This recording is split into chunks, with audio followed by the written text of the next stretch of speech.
Hello, welcome to another video from the Conscious Music School. My name's Simon Siddle, and this video is part 4 in our series Conscious Life Hacks for Savvy Musicians. Today's subject: find the right time of day for the thing you're doing. Many musicians have somewhat off body clocks. They either live very late or very early. The reasons may be work considerations, as so many musicians are required to play late at night and even then travel home to another city after they've played. Some musicians simply like the peace of the late evening in sense of the quietness or even the lack of complex thought going on around them from other people. Whatever your off-phase body clock is, or even if you're actually just a straight get up at 6 in the morning and go to bed at 9:30 at night kind of person, timing your practice session for conscious reasons can produce amazing results. People's minds change over the course of a day.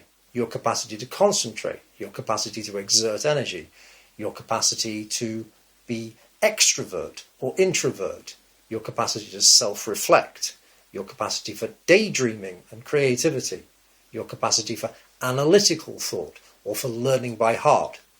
All of these things require different amounts of certain capacities from your mind and your body. These will be in flux throughout the day, and to some degree they will be in a pattern of flux which you can discover happening over and over again day by day if you have the capacity to note these things happening. If you have never noted these things happening, perhaps you should look back at part 2 of this series entitled Get and Keep a Journal. If you start to take notice of the timings of your peak capacities for certain tasks at certain times of day, you may notice that your peak for improvising will not be the same time as your peak for learning new written material, for instance, as one of them is something that requires much more left brain activity and the other requires much more right brain activity. It's important to simply experiment and to make as clear observations as you can with timings for these things. You may also like to note if your bedtimes vary at all or your getting up times vary, make notes of what else is happening in context of those days so you can begin to see the real fractions of the day where your capacities change over. Note also that what you can do just before or just after practice can also affect your practice. So you may want to note what digesting food does to any of your capacities for music. You may want to take note of what stressful situations just before or just after your practice session, how they affect your practice session. Stressful situations can take far more time to come down from internally in the truth of your own emotions than they can simply in what your mind is thinking and how tense your body is at that moment. You, without awareness of such things, you could be chewing over a stressful situation half an hour after you think that it's gone. Be aware of the possibility for these things happening on a regular basis because your schedule has been set up to provoke this to happen. Similarly, if you are worried about anything that's happening straight after your practice session, the chances are you're not going to be very well set up to concentrate during your practice session with something so worrying looming. Even simple tiredness from travel can affect these things. So make sure that you note down the activities that you do at certain times so that you can follow the patterns of what happens to your capacity for learning, for practice, for creativity, depending on the activities of your day. If you're the sort of musician that enjoys imbibing stimulants such as caffeine and nicotine and sugar, you may want to experiment with what happens to your capacities, if you can afford to do this, situationally I mean. You may want to experiment what happens when you delay the first imbibing of these stimulants during the day. You may find that the right side of your brain, the more imaginal and creative side of your brain, actually stays more engaged when you refrain from kicking in your left brain so hard with coffee or sugar or tobacco early in the morning. Even if you don't do such things and you're just a straight up early riser, finding out what your musicianship is like while you're still emerging from sleep can actually be a rather revealing process.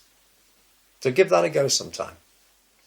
And then once you actually have a record and you're beginning to get a feel of what activities and what timings affect your capacities for improvisation, creativity, practice, learning, analysis, you name it.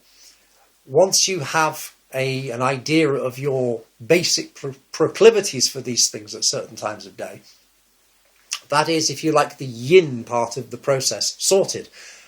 From this point, we can actually begin a yang part of the process, where we realise that if certain things are going to be at their best at certain times of day, then we begin to make those times of day sacrosanct for doing those things. That by deciding that if I'm always feeling somewhat creative and daydreamy at 4 o'clock in the afternoon, then what I'm going to do is I'm going to set a habit of trying to be creative at 4 o'clock in the afternoon. Not just because this is opportunistically using the peak of that capacity inside me, but also what I'm doing here is conditioning my brain into going, yeah, I like that. We're going to do that every day at that time. Get used to it so that you're already primed by the time you arrive. Just like if you're the sort of person that grew up and you always had dinner at 7 o'clock in the evening, you probably still have a memory of already always feeling hungry at 10 to 7 because you knew dinner was coming. It's the same with your creative and analytical and practicing capacities with music. If you set a religiously kept time for doing certain things, your mind will become more and more and more adapted to simply move into those states at the appropriate time. So that's part 4. It's very simple. Find the right time of day for the activity you're doing. You like that video? Great, then hit the like button. And if you want to hear more like that, please hit the subscribe button and the bell icon as well. The Conscious Music School is a brand new venture and can really do with any help that you might offer, even if that help is simply posting this video somewhere where you think somebody else might find it useful. I thank you very much in advance for that. But more importantly, get involved. One of the missions of the Conscious Music School is to start deep and complex conversations about music, musicians and musicianship. So tell me, what time of day are you at your most creative? And what time of day do you learn new music the easiest and the fastest? Or if you want to get really involved, you could come and check us out over at theconsciousmusicschool.com, where over the coming months we'll be releasing courses for musicians and music lovers alike. Finally, I want you to know that the series that you're watching here, Conscious Life Hacks for Savvy Musicians, is in fact a very vanilla introduction to the work of the Conscious Music School. I'm producing another series entitled Deeper Considerations for Musicians.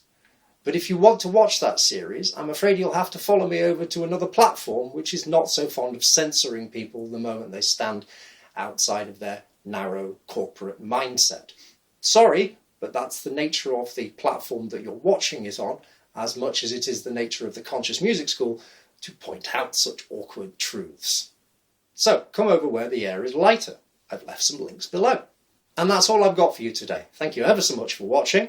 I do appreciate your time and your attention, and I salute the conscious musician within you. You have a great day, and I'll see you again very soon.